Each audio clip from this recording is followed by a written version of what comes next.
Welcome back to Management 720. Let's get started with Chapter 3. This chapter is on cost volume profit. We're going to be adding to the types of tools that we can use to make decisions in a business. Last chapter, we looked at the high-low model where we could use a bunch of data to be able to come up with a linear equation that would help us predict costs in the future. And now we're going to add another tool, and this tool is going to allow us to figure out what is the break even, how many units do we need to sell to break even, and how many units do we need to sell to get a certain level of profit. The first thing I'd like to do is show how this chart gets derived from where we were in Chapter 2. In Chapter 2, we talked about fixed costs, and we talked about variable costs, and we talked about how they were charted. So fixed costs, if you remember, it doesn't matter. The x-axis is level of activity and y is cost. It didn't matter the level of activity.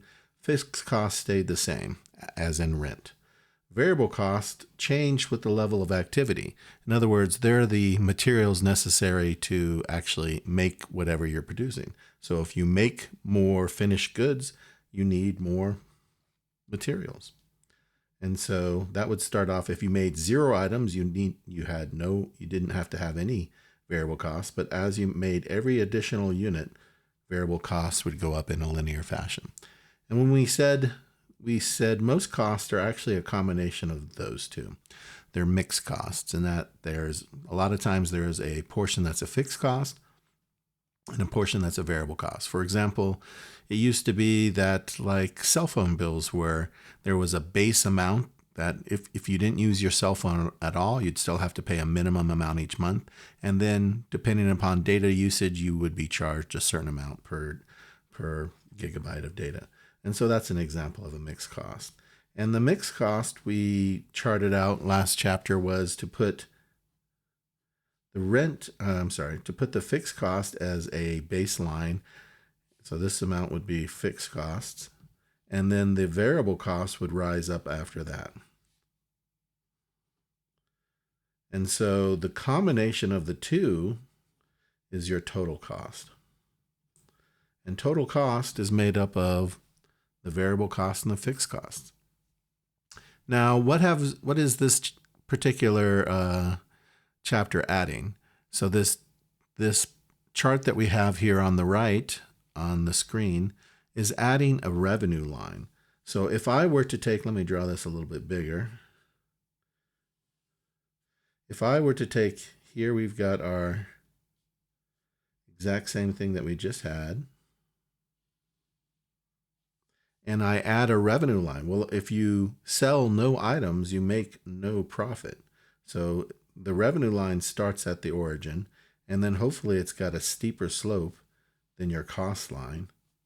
And remember that this line here is the total cost line, and it is made up of variable costs and fixed costs.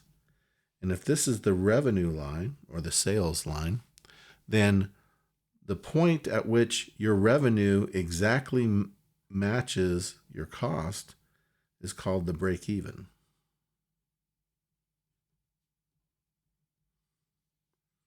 And it's at the point where you have sold enough product to where the cash you got from the customers covers both your fixed costs and all the variable costs for the units.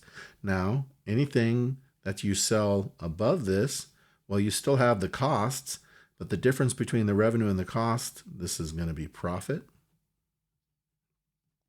And on the other side, this is the amount of cash you're making along the revenue line, and these are your costs, so anything in between here is a loss.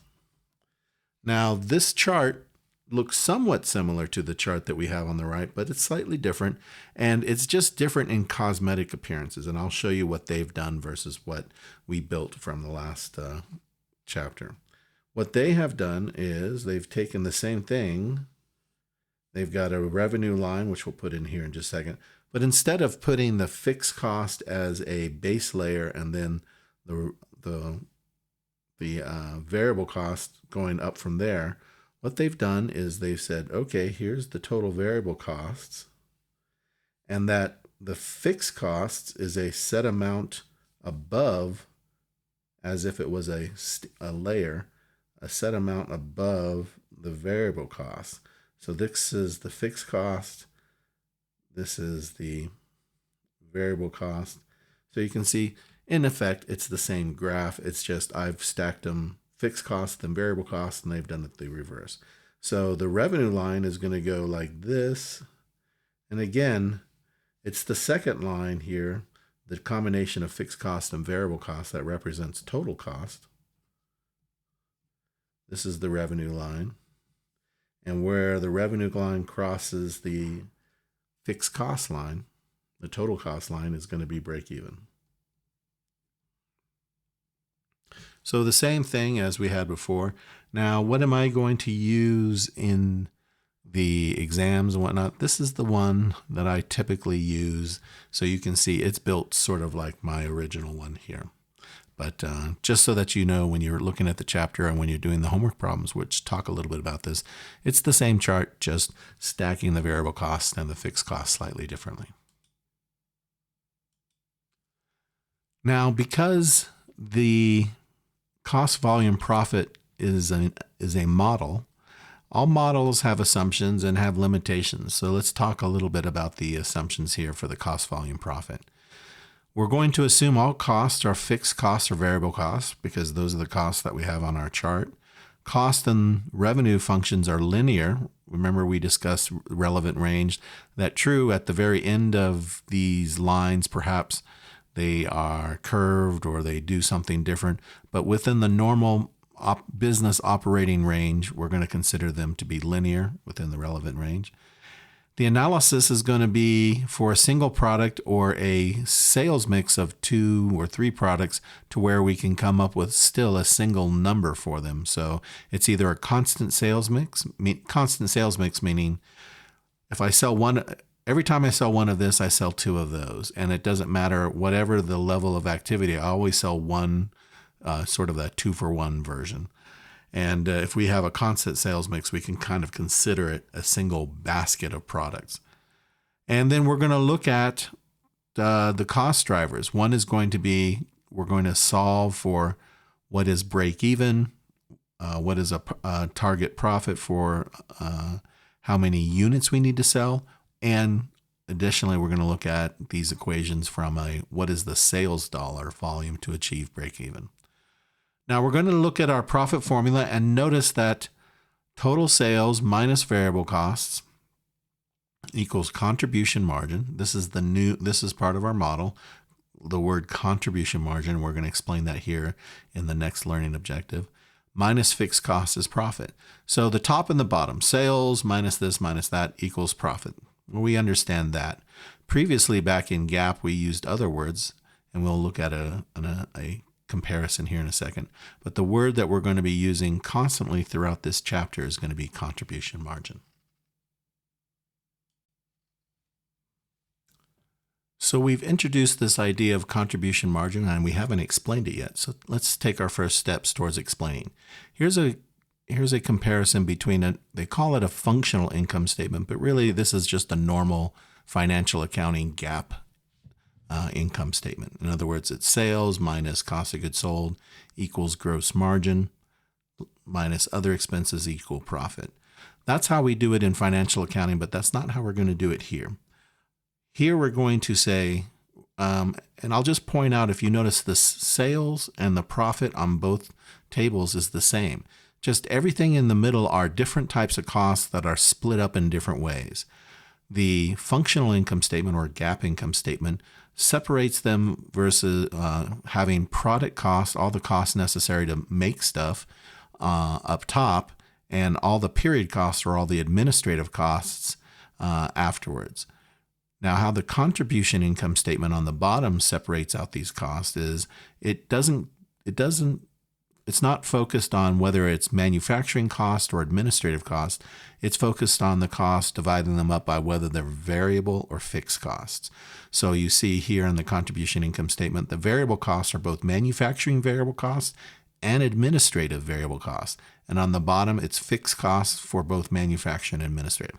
So all the same costs, just divided up differently. And this allows us to create this contribution margin model, this cost volume profit model, to allow us to tackle a couple of things that we couldn't normally do with a GAAP income statement. So the first thing I want to mention about this model before we get into the example is that if you notice in Learning Objective 3, we're going to be calculating break even. In other words, how many what does it take to break even, and what does it take to get a certain level of profit? And we do the same thing in Learning Objective 4. Both number 3 and number 4 are focused on break even and profit planning, but from a slightly different angle. In Learning Objective 3, we're looking at how many units do we need to sell to break even or to get a certain amount of profit. And in Learning Objective 4, we focus on what is the sales volume, what is the revenue, the total sales volume necessary to break even. And of course, they're related, and we use very similar equations, but they are a little bit different. They're used in slightly different situations as well. In any case, before we get into the contribution margin model and break even, we need to explain what is contribution margin. And I am going to use an example that I've used quite a bit, which is called the coffee cup example. So imagine that you have a friend who runs a small grocery store, and they've agreed to allow you to set up a little coffee stand right outside the front door, and they will allow you to get water out of the tap, and they will rent you one of those Keurig machines, if you know what I'm talking about, one of those coffee makers that you put in the little coffee pod and it makes 1 cup of coffee. And in fact, your friend, the store owner, says you don't even have to maintain inventory. They say as soon as you make a sale, just take some of the money and give it to them, and they will give you, each time you make a sale, they'll give you a coffee pod to make the cup of coffee to sell to the customer. And so initially how you've agreed to set it up is that you're going to sell a cup of coffee. So the sales price is going to be $3. And your friend, the store owner, is going to sell you the coffee pod for $1. So basically what happens is a customer comes up and gives you 3 $1 bills. You peel off one of those dollars and buy the coffee pod, and then you make it. Well, you also, the store owner is going to rent you the machine for $20 a day. So a customer comes up, gives you $3. You turn around and buy the coffee pod necessary to make the cup of coffee for $1. And then you have a rental for $20 a day. So the first question is, how many cups of coffee necessary to break even?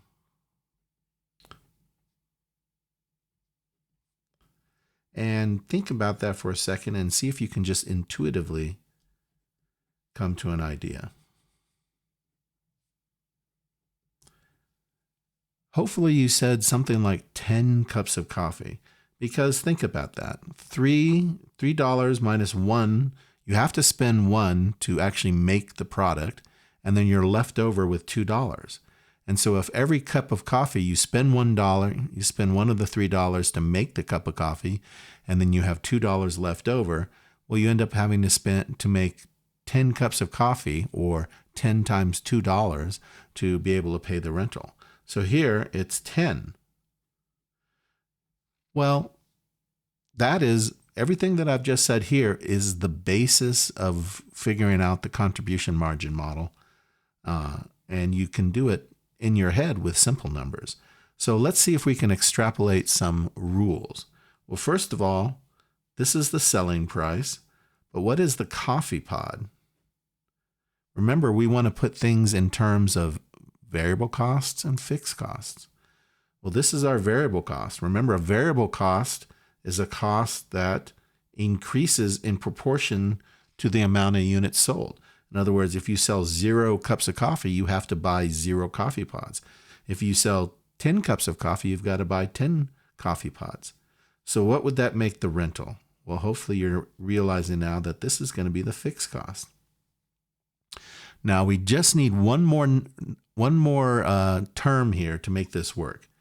If I take the selling price minus the variable cost, that is what we call the contribution margin. And why do we call it contribution margin? Well, first of all, it's not profit, or at least it's not initially profit. Every $2 for the first couple of cups of coffee that we sell is not profit yet because it's going towards paying the fixed costs. So it's contributing first. Those extra $2 are contributing first to paying fixed costs. And then once you've paid the fixed costs, it is contributing towards profit. And this is exactly the same formula that we just mentioned at the beginning. Total sales, and this is for the total amount, total sales minus variable cost equals contribution margin minus fixed cost equals profit. So that's where we're working right now. So we've got all of our different things here. So if we said the sales price was $3, the variable cost was $1, therefore the contribution margin was $2. So we said we were, after making the cup of coffee, we had $2 left over. Well, now we can say we have $2 of contribution margin. But how did that get us to figuring out break even? Well, I had $2 and I needed $20 to be able to get to pay the rental. So the number of cups of coffee, wouldn't we say that's $20 over $2 equals 10 cups of coffee? Well, what is the $20? That's the fixed cost. What is the $2? That is the contribution margin. And that is our formula right there, the formula for break even. And I'll abbreviate it BE, equals fixed costs divided by contribution margin. And just be aware, because we're in learning objective 3, this will give you an answer. The answer will be in number of units. Now, if I wanted to figure out, well, what is the sales volume? Well, we've come up with 10 cups of coffee. The sales price is $3. So I could also figure that out. Times $3 equals $30. So I would know that when I hit $30 in sales, I was breaking even.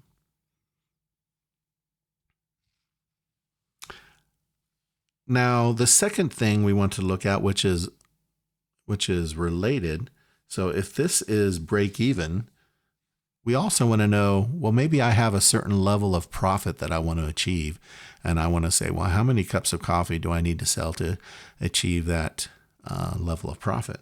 Well, what if I said I want to make, not only did I want to break even, I also wanted to earn $30 in profit. Well, we already know that, so in other words, how many cups?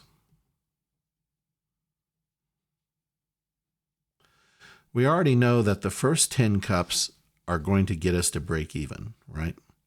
We sell 10 cups of coffee, that gets us to where we've paid off the rental. Now, every time we sell a cup of coffee, that $2 is going towards, it's not going towards the rental anymore. It's now going to profit.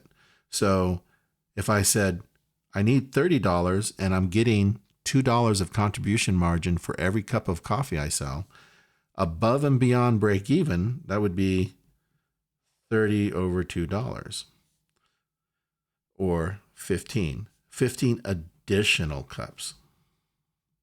In other words, we still need to sell the first 10 cups to break even, then in another 15 cups to get to our, alternatively, they use the word planned profit or target profit. So whichever one. Now we can combine these two, right? We can say, because this is the target profit over the contribution margin. Well, if I wanted to, let's see, profit planning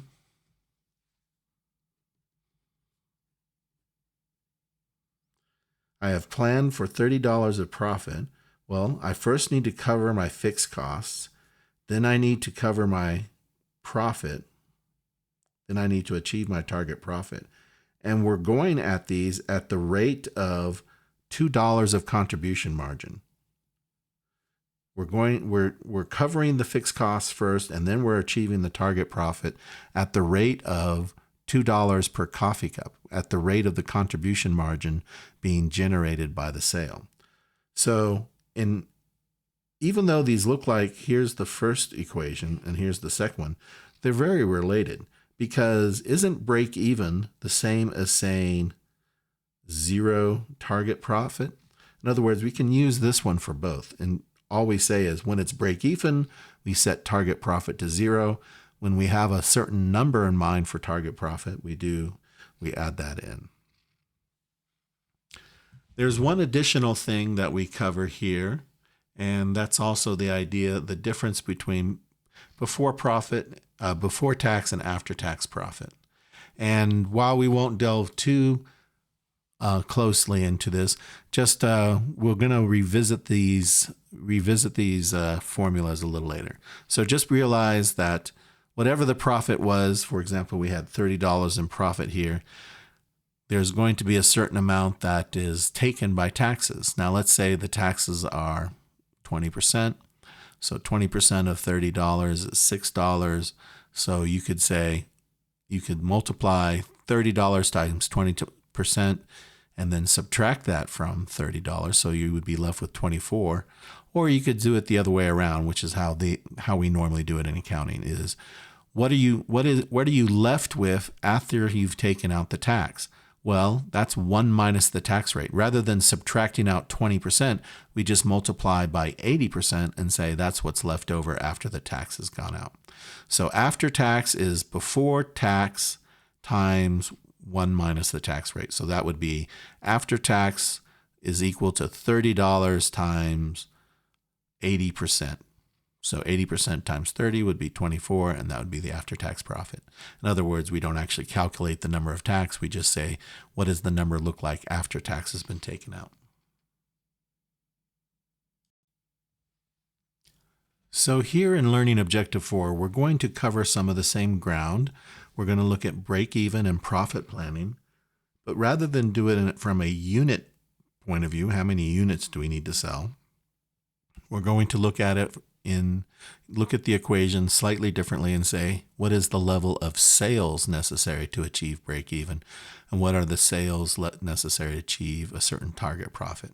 Now you can get to that most of the time from the previous equations, and I'll show you that in just a moment. It's very rare, and that's why I don't put a lot of emphasis on this particular learning objective, because in the real world, you have enough information to calculate it from the units equation, which is a little bit more intuitive and direct. This one is a favorite of the textbooks for some reason, and it's really, there's very few situations where you don't have enough information to do it the previous way, that there's almost a requirement for a constraint of information. Now, is that a situation that could happen in the real? Yes, but not as common. Anyway, let's take a look at break even and profit planning for a sales point of view. So rather than calling this the contribution margin, we call it the contribution margin ratio. And what is that? Well, first, let's go ahead and build our little coffee cup enterprise, but with slightly different numbers. Let's say the cup of coffee, instead of being $3, we're going to charge $5. The coffee pod is going to be $2. Now remember, this is our sales price. Well, maybe I need to put this on the screen, don't I? This is our sales price. This is our variable cost. When we subtract these two out, this is our contribution margin of $3. And let's say our rental is going to be, our fixed cost is going to be $30. Now, if I were to figure out break even from the previous one, we would say, by doing it according to units, I would say, okay, the equation for break even in units is fixed cost over the contribution margin. And in this case, that would be 30 over 3, or 10 cups of coffee. Notice we come out to 10 cups of coffee again. And if I wanted to say, well, what's the sales necessary to achieve that? I would just multiply that by $5. So you can see, you can figure out the sales amount, and that of course would be $50 sales to break even.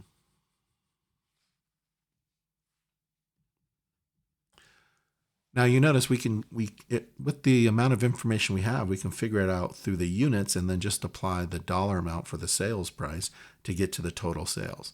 Now, what if we don't have all that information? This is how you would do the contribution margin ratio. First of all, what is the ratio? The ratio is contribution margin to the sales price. So in this case, it would be 3 over 5, or 60%. And then the break even in dollars, not units, this is break even in units, this is break even in dollars, is going to be the fixed costs, just like this one, but instead of the contribution margin of $3, this is the contribution margin ratio. This is the 60%. So that gets to $30 divided by 0.6, and that comes out to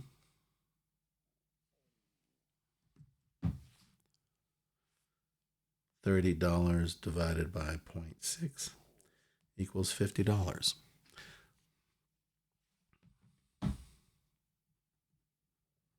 So the important thing here is to know that this particular equation gives you the answers in units. This equation gives you the answers in dollars. So you can see these end up being the same. You can get to them both. It's a little awkward sometimes to use this one because the theory is you don't have enough information to be able to do the units. And same with the profit planning. So whereas the profit planning in units was fixed cost plus target profit over contribution margin, same thing here with the profit planning is just going to be the same thing. It's going to be fixed cost plus target profit over the contribution margin ratio.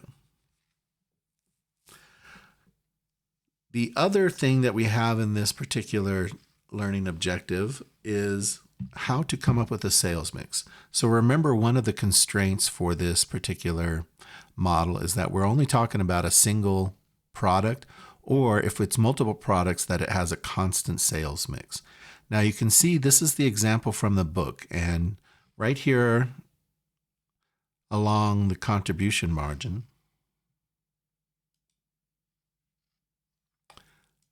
okay, so here I made the cursor a little bit bigger. Okay, I think I've got my cursor showing now. Yes, it looks, no. Well, I can't even get the cursor to show up anymore. Oh well. Well, I'm trying to point out here in the example from the book, we've got two different types of products. We've got a regular box and a deluxe box. We have the selling price minus the variable cost equals the contribution margin. And you notice here that they have, what we're trying to do is find not an average contribution margin, which is kind of what the book is attempting to show you. But you notice at the bottom it says add a 1-to-1 sales mix. In other words, it's 50%, 50%.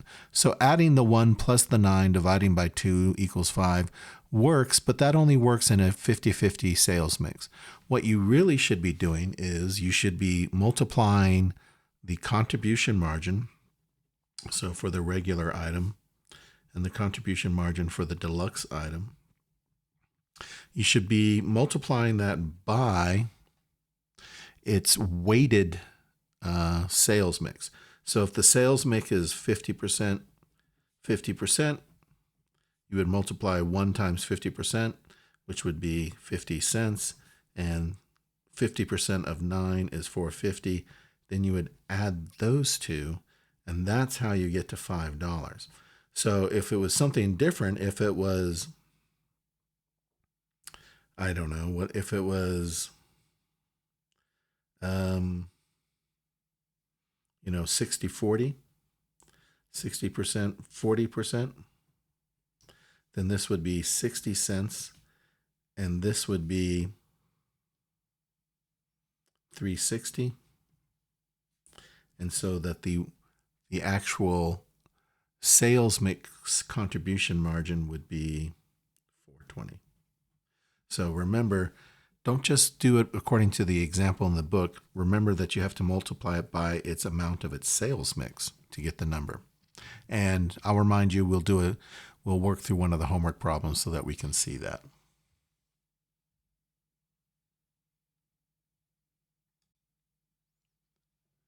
The last learning objective is operating leverage.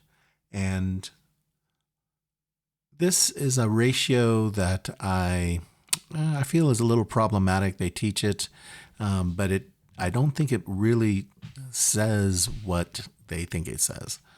But that's okay. We'll learn it. We'll use it once or twice, and that'll be kind of the end result in it. I'll give you a little breakdown of what I think is going on. So here, the operating leverage ratio is just the contribution margin before tax profits. And we've got an example here of two products, and the operating leverage ratio is 1.73 versus 2.35. Let's notice that the unit selling price is the same. The variable costs are different.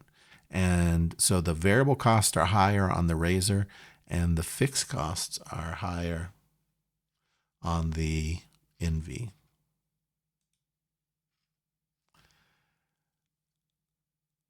The operating leverage ratio is supposed to say that when the ratio is higher, for any increase in sales, it'll be a bigger increase in profit. But it's a double-edged sword. If there's any decrease in sales, it's a faster decrease in profit as well. So here you can see both of them increase sales by 12%, and the percent increase in income before taxes was higher for the one with the higher operating leverage ratio. Now, why do I say that this is not really what they think it is? 2 points really. First of all, that the operating leverage ratio, this 1.73 and 2.35, is really only for a certain level of sales. If you change the level of sales, the ratio changes too. So it's really at a certain point in time or at a certain sales level. So that makes it a little less, I guess. In other words, it's not always this amount of difference between the ratios. The other thing is, I think this is just telling us something we already knew, we had already figured out.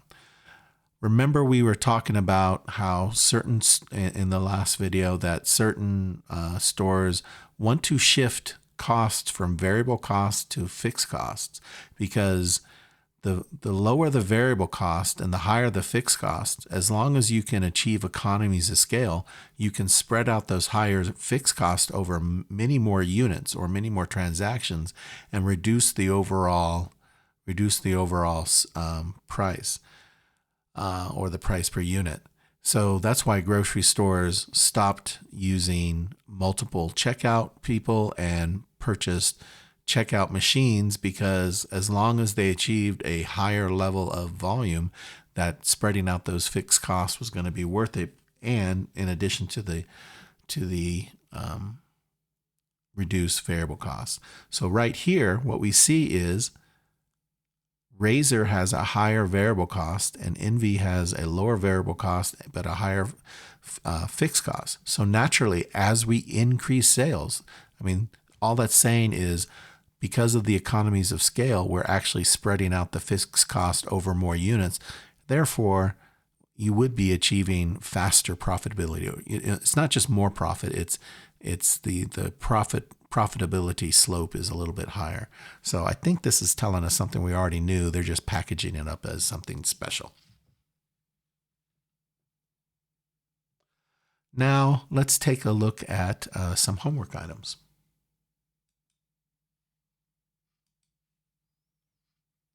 Okay, here we have question number 4, and I just want to show you that it's question number 4, and then we'll go to the preview of it. For whatever reason, it calls it question 1 when we get in the preview. So a lot of these questions, I just want you to not be too put off by them. It may show a lot of data, a lot of information, but let's use what we know to figure them out. Some of them are pretty straightforward. So here, remember that variable cost, when we were looking at the graphs, variable cost plus fixed cost equals total cost. So make sure you actually, a lot of times I will actually go and read first what's down here. They're asking for total cost here. So we've got a bunch of variable costs at the unit level, and then we've got total fixed costs. Selling price, we don't necessarily need that. The sales volume is 17,250. So if I look at this, 150 plus 250, that's $4. 125 plus 75, that's $2. So 4 plus 2, there's $6 in variable cost per unit. So remember, total variable cost plus total fixed cost equals the total cost. So if we have $6, this is variable cost, $6 times 17,250 units plus the fixed costs of 11,500 and 5,750. That's going to equal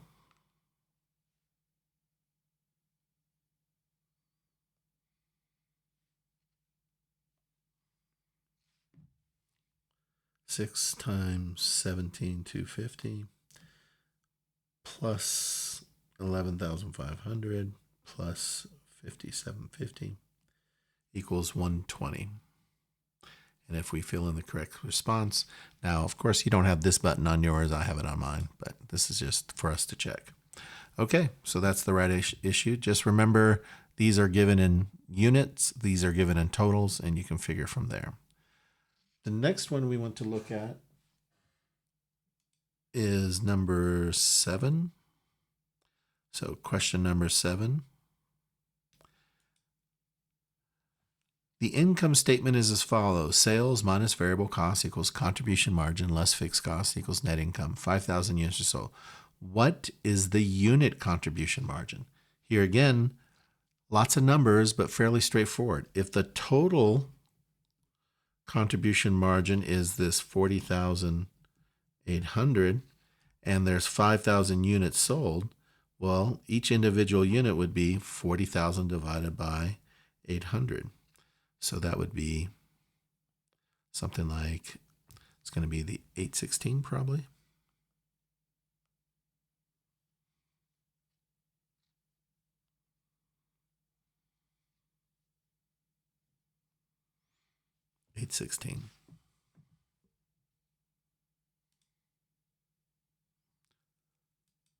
The next one we're going to look at is number 8.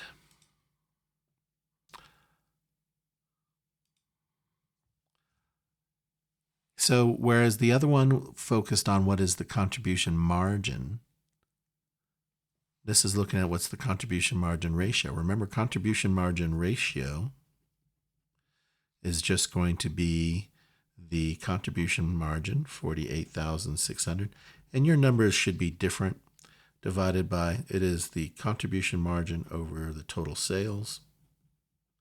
So total sales here is 75,000. So whatever you work out there is going to be the correct number.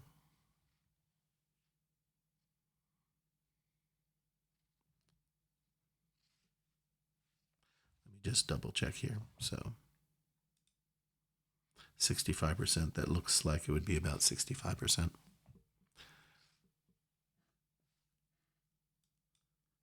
So let's take a look at number 9. So you can see we can ask a lot of questions off of the same set of data. And so just be aware of that. That's kind of an approach I will also use in the quiz and the exams.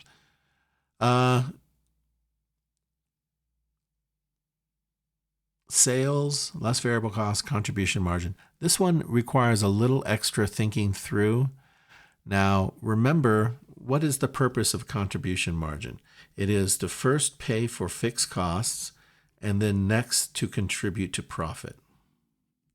So here it's saying if sales increase by 900 units, profits will do what? If you notice, already we've paid for all of the fixed costs, the 10,800, right? That's like saying that first 10 cups of coffee paid for the rental. We have already paid for the rental. We have paid for the fixed costs. So any additional units sold will go up by the contribution margin. Like, for example, with that first example of the coffee cup, once we paid for the rental, every time we sold something, our profit would go up by $2, right? We would receive $3 from the customer. We'd use $1 to pay for the coffee pod, and then the remaining $2 first goes towards the rental, and then after that goes towards the profit. So kind of what we want to find out here is, what is the unit contribution margin? And that would be 45,900 divided by 4,500 units sold. And that's going to be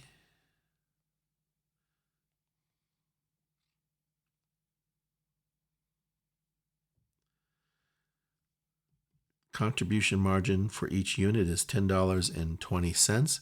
So if we sold an additional 900 units, right? So after we sell the first 10 cups of coffee, the profit goes up by the contribution margin times the number of units we sell. So times 900 will equal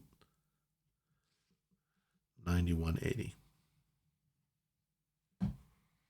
And of course, I don't actually look at the numbers and the answers until I figure it out. And it's always nice to see the number there. And it is the right one.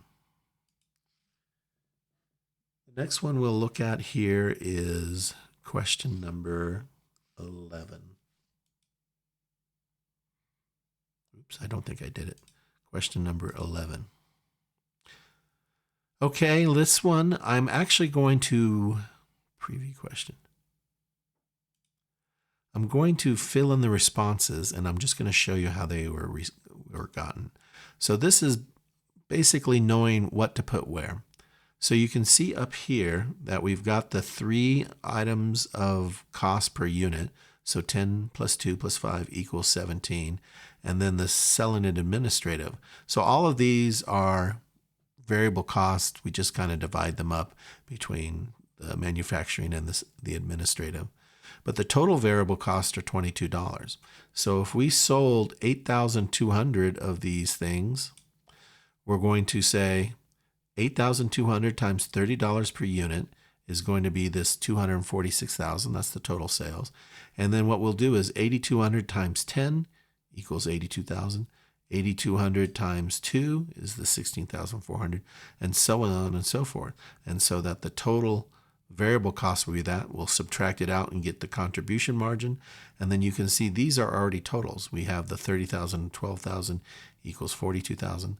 So this is filling out the income statement from the data that is provided. So here, the data is provided as total fixed cost, variable cost per unit. You just need to know how the numbers all fit together so you can fill out the income statement. Next one is 15.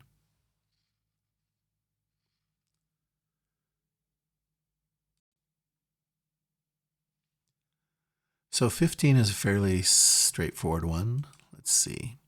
Determine the unit break-even point, assuming fixed costs are 27,000 per period, variable costs are 19 per unit, and sales price. So the break-even for the units is just fixed costs over contribution margin. We're given fixed costs, but we're not given the contribution margin, but that's fairly easy.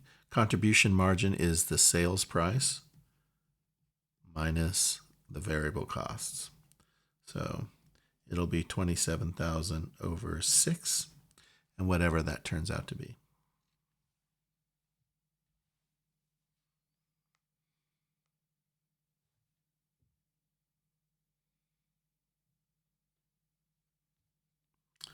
phone give me hassles.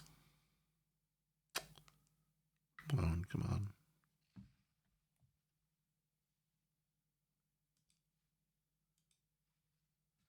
Let's see, it's 27,000 divided by 6, or 4,500. There we go. Let's see, that was 15. Let's look at 16.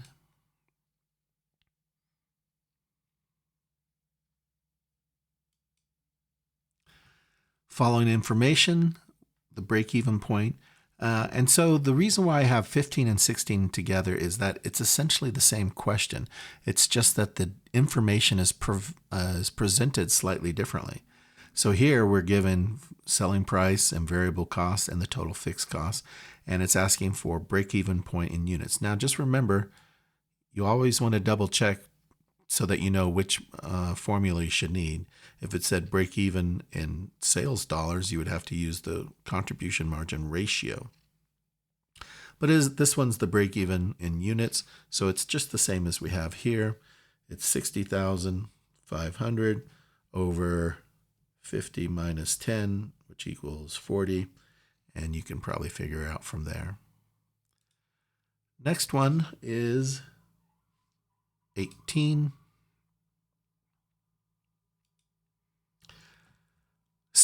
We sell our product for $10 a unit. Next year, fixed expenses are expected to be $240,000. Variable expenses are expected to be $6 per unit. How many units must Dwight sell to generate net operating income of $60,000? So here we do have one that's asking us about what is the sales level. So how many units must Dwight sell to generate operating income of $60,000? So this question is probably asking more a little bit about, do you understand the profit formula? Now, if you remember, the profit formula is sales minus variable cost equals contribution margin minus fixed cost equals profit or income. Now, they're giving us a bunch of things here. So they're saying this is $10 per unit minus variable cost, which we don't know, or which we do know, 6 equals $4 for contribution. We're given 60,000 as our target profit, and fixed expenses are 240,000. So we can, because we know what contribution margin is, we don't have to worry about these two. We can just say 4 times some level of activity minus 240,000 equals, I ran out of paper, equals 60,000. So if I say 4 times some level of activity equals, I take over the 240, so equals 300,000. So 300,000 divided by 4 is going to be, just in my head, it's 75,000. 300 divided by 4 is 75,000. So it should be 75,000 units is necessary to achieve this. Let's see what the actual answer is. 75,000 units. Okay, this was 18. Let's take a look at 19.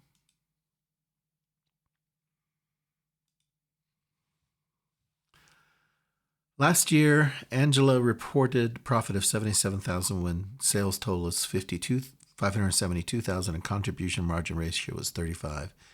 If fixed expenses increase by $22,000 next year, what will sales have to be for the company to earn a profit of $88,000?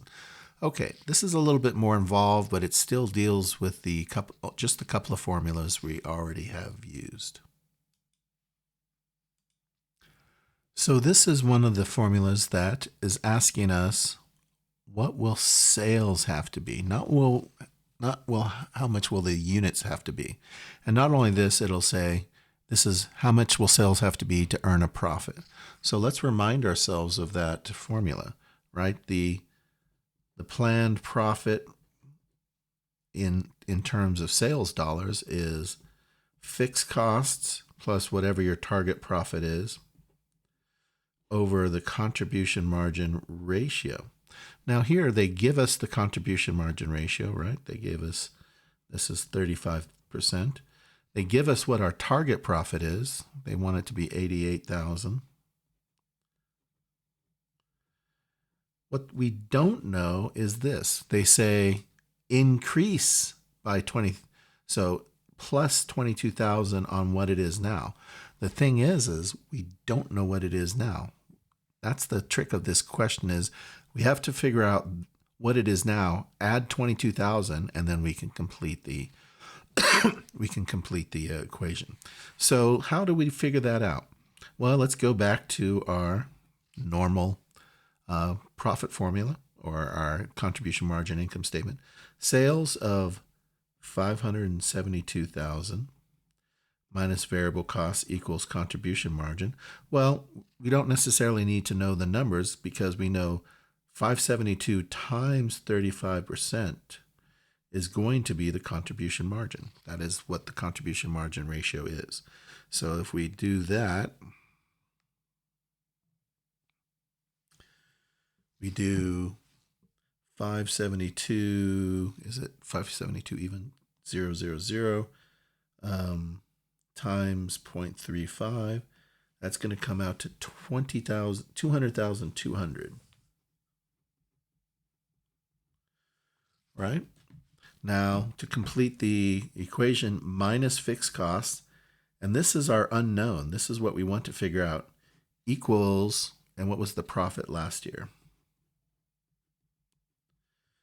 Equals 77,000. So now we have a fairly straightforward algebra equation, right? 200,200 minus something equals 77,000. So obviously I can take these on either side. So 200,200 minus 77,000 equals our fixed costs. So minus 77,000 equals 123,200. You're getting a lot of light glare there. So 123. So fixed costs equals 123,200. So now we can plug this in. We add in this additional, remember it's asking us to increase it by 22,000. Add in additional 22,000 equals 145,200. So we have our equation up here is going to be 145,200 plus 88,000 divided by 0.35. So plus 88 divided by 0.35 equals, well, that's kind of an odd number, 666, 280. If we round up 286, is that a number? Hey, it is a number. So, and it ends up being right. So even though it's a weird number, just round up and you should have the right number.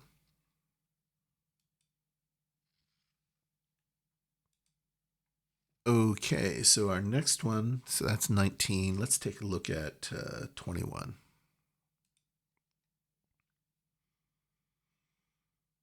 Okay, so this one involves the tax rate, and what I will do is I will figure out A and B, and by doing A and B, that should give you enough information that you can attempt C on your own, and then these three are just sort of knowledge questions. So let's take a look at that.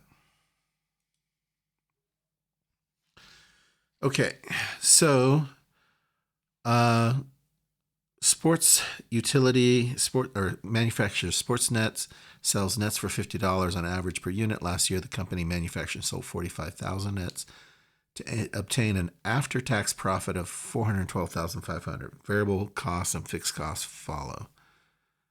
Determine the tax rate the company paid last year. Okay, so what we're going to need to do is, again, use our trusty formula here. So we're going to figure out sales, which was going to be 50 times 45,000 minus variable costs. Our variable costs here are $24 times 45,000. And the trick is we actually don't need to figure out those. Just like we, in the previous problem, we skip straight to contribution margin, because once you know contribution margin, you don't necessarily need to know these. So 50 minus 24 is contribution margin is going to be 26. So if I say, okay, let's not worry about that. Let's just jump straight to contribution margin, because we're trying to figure out what is the before tax profit. Because if we figure out the before tax profit and look at the after tax profit, we'll know how much tax was taken out. Times 45,000 minus fixed costs, which totaled 654. This is given to us here, right? 654. 375. And that should equal our before tax profit. Let's see what we get. So 26 times 45,000 equals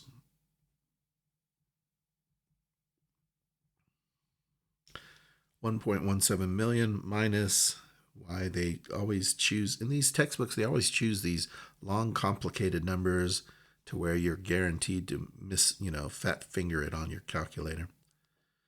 So that equals 515,625. So if that's our before tax profit, and our after tax profit is 412,500.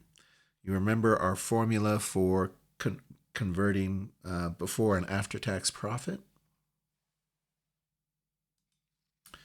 We could use either one, but probably this one's a little easier. So before tax profit equals after tax profit,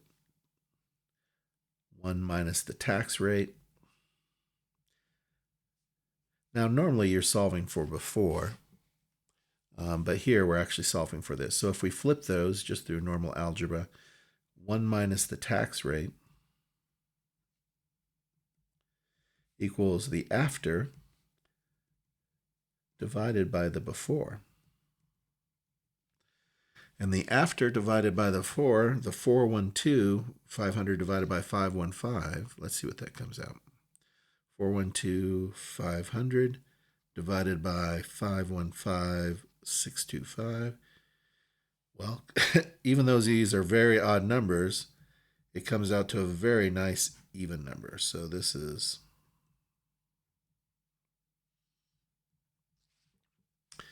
equals 80%.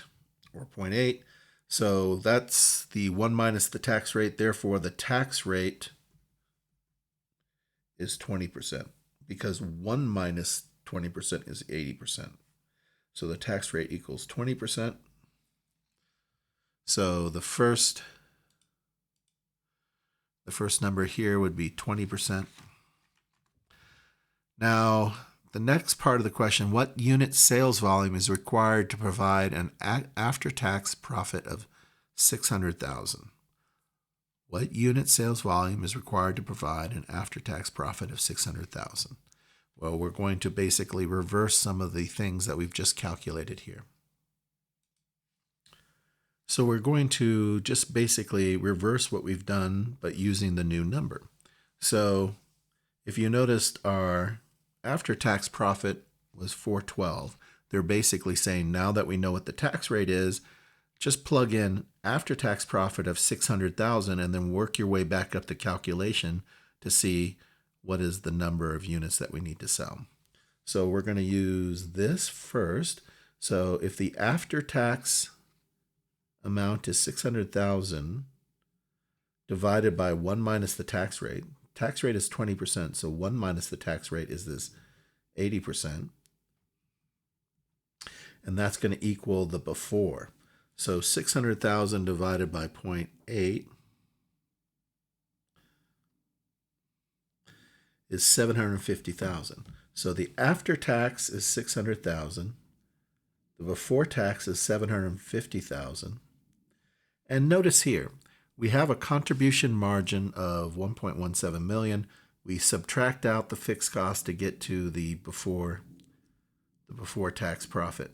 So if we're going the other way, rather than we subtract it from contribution margin to get to before tax profit, going upwards, we add in this 654,375 to get to the contribution margin. In other words, this 515 plus 654 equals the 1.17. So 750 plus the 654,375 is going to give us our contribution margin. And our contribution margin is plus 654,375 is going to be 1404375. And we divide that by 26, which is the contribution margin per unit. In other words, this is the total contribution margin. And if we divide it by the contribution margin per unit, that should give us the number of units. So divide this by 26, and that will equal, in my case, it's 54014 or 15, depending if they round up or round down. It looks like it's, so for example, so it looks like it's rounding up. So this would be 54015. Now, C, so this would be 54015. C is somewhat similar. In other words, you have to play around with the equation to make sure that you're plugging in the same numbers, but you should be able to, so in other words, we've already figured out the 600,000 after-tax profit model. Now all you need to do is change the fixed manufacturing costs and the unit variable costs in order to get that. But you should be able, from what we've already calculated here, you should be able to get that done no problem. Next one I want to take a look at is 22. Actually, this is a multi-product profitability analysis, so I'm going to leave this one for you because I will do a simplified version. The next question I think is a simplified version of that. Let's see. This is 22, 23.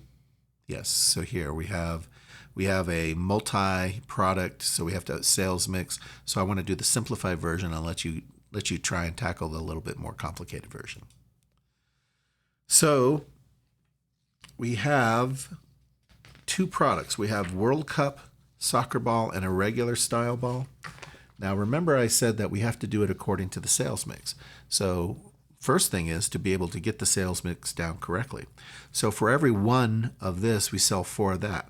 So what is our basket? Our total basket is going to be five balls, of which 1 is going to be the World Cup ball and 4 are going to be the regular. So if we look at the World Cup and we do the sales price minus sales price of $20 minus the variable cost equals a contribution margin of $10. And the regular is 10 minus 5, so a contribution margin of $5. And what is the sales mix? For 1 out of 5, that's 20%. 4 out of 5, that's 80%. So we're going to multiply this contribution margin by 20%, which is $2. We're going to multiply this one by 80%, and that's going to be $4. So 2 plus 4 equals 6. That is going to be the mix, the sales mix contribution margin. Now, once we have that number, we can go through and use the regular formulas. So it says, assuming a constant sales mix, the break even. So we can use the break even formula. So the break even in units is just fixed cost over contribution margin, except we're using the mixed contribution, the sales mix contribution margin. And here it says total fixed cost is 14,400 divided by our contribution margin of 6. And so that's going to give us 14,400 divided by 6 equals 2,400. Now remember, this is in units, but more importantly, this is in mix units. In other words, it's 2,400 of the basket of 1 versus 4. So if you wanted to figure out, well, how many, the question doesn't ask this, but if you wanted to figure out, well, how many, the number of World Cup, you would multiply this number by 20%. And if you wanted to know the number of regular balls, you would multiply that number by 80%. So just realize the answer is in total of both balls according to the mix. And let's just make sure that we had the right number for our units for break even. 2,400. Close preview. Okay, we're coming up here on the end. This is another one, quite like, no, let me read it. Sells 2 products. So the products are listed on the rows rather than the columns, but it's just, this is one of those that it's just presented a little bit differently. And here they give you the sales mix. You don't have to figure it out. It's 60-40. So this one is very similar to the last one. And this one is, okay, this last one is an operating leverage question. So remember that the operating leverage is contribution margin. So operating leverage is contribution margin divided by before tax profits. And it'll give us a number like 1 point something or 2 point something. And here, the contribution margin was 15,000 divided by net income of 7,000. So it's going to be a little over 2.1. I guess it's going to be 2.1.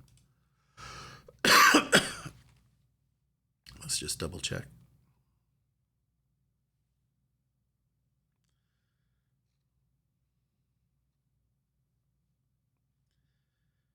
$2.14.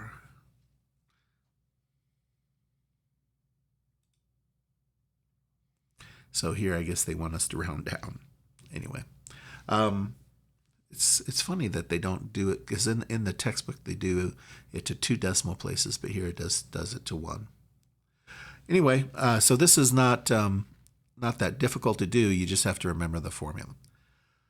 Okay, that's going to be. So there are. I did almost all the calculation questions. I left one of them ones for you to see if you can figure out on your own, and I left the second part of one to figure out on your own.